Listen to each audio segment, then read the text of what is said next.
বিসমিল্লাহির রহমানির রহিম। আসসালামু আলাইকুম দর্শক।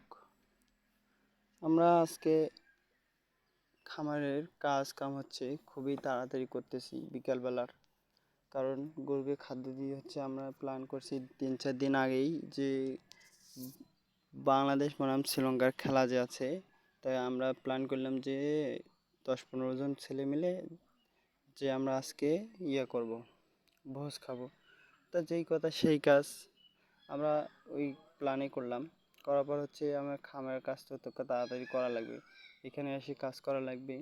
তা আমি খুবই তাড়াতাড়ি খড় নিয়ে গেলাম বা ঘাস আগেই কাটছি। কেটে রাখার পর হচ্ছে ছাগল খাইতেছে, ছাগল ছাড়া আছে, দেখতেই পারবেন ভিডিওর মাঝে কীভাবে কী করা হয়েছে। তা তাড়াতাড়ি খড় কাটলাম। খড় কাটার পর হচ্ছে যে আমি গরুকে হালকা পাতলা কিছু খাদ্য দেব বিকালবেলা।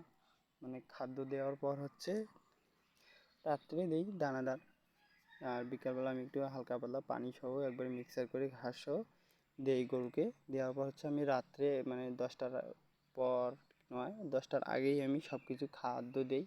দেওয়ার পর হচ্ছে আর দেই না, 10টার পর আর খাদ্য দিই না। একবার ঘুম থেকে সকালবেলায় আমি উঠি, তারপর হচ্ছে 7টা-8টার আগেই, 8টার আগেই সকালের খাদ্য তৈরি করি।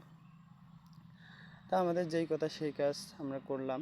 করার পর হচ্ছে আমার বাড়ির পাশেই জমিটা রোয়া খাত, সেখানে গেলাম। যাওয়ার পর হচ্ছে দেখতেছি আলহামদুলিল্লাহ অনেক সুন্দর হয়েছে। আমার সবারই, আমার না সবারই হয়েছে আলহামদুলিল্লাহ আমাদের দোলায়। এবার খুব সুন্দর রোয়া হয়েছে, ধানও হবে ইনশাল্লাহ, আল্লাহ যদি দেয়। সবই আল্লাহর ইচ্ছা, আল্লাহ কী করবে কি না করবে আমাদের চেয়ে বেশি জানে আল্লাহ তাআলা।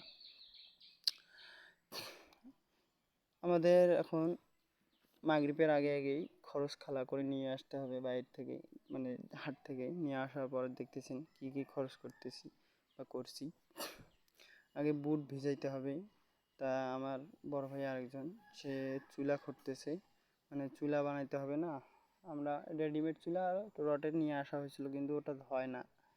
তারপরেও আমরা এখানে আখ থেকে খাই, মানে ভোজ এইখানে যদি খাই তা আমরা সব কিছু এইখানেই করি। তারপর হচ্ছে যে চুলা করার পর হচ্ছে আমরা বুটটা আগেই ভিজে নিলাম। এই বুটটা তো ভিজতে সময় লাগে বা হইতে অনেক সময় লাগে। তা বুটটা ভিজার পর হচ্ছে এখান থেকে আসার পর হচ্ছে চুলাটা দেখতেছি আলহামদুলিল্লাহ অনেকটাই খুঁড়া হয়ে গেছে। তা এখন মাগরিবের পর আমরা সব কিছু কাটাকাটি করতেছি, তৈরি করতেছি।